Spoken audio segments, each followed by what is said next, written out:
на съседната сграда. Там има човек, при който щях да остана.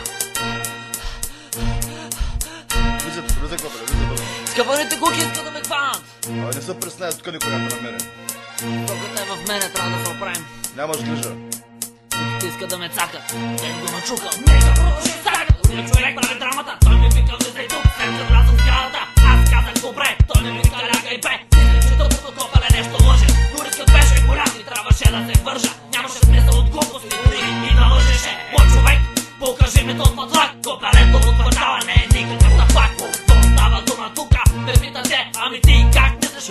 Кажи бе, за стоката брато, за стоката брато. Куките ми гонят, искат да ме хванат. И какво да ме карат, затвора за дълго. Все пак говорим за пари, дай им го начукам. Обаче не става така, каза господин Безриско. 42 няма да пускал да си гарантист. Искаш ли да видиш как куките треперят, когато господата в ците уеса запеят? Да, това е така, знаете ли, нали? На всичко съм готов, ще остава дума за пари. Няма да се дам, няма да се дам на скапаните куки, няма да се дам, няма да се дам, няма да се дам на скапаните куки, няма да се дам, няма да се дам, няма да се дам, няма да се дам. След няколко минути чух някакъв глас, вратата беше на дупки, бащам се на бас, излез навън, скапан кретен, но тогава чух изтерената зад мен, ей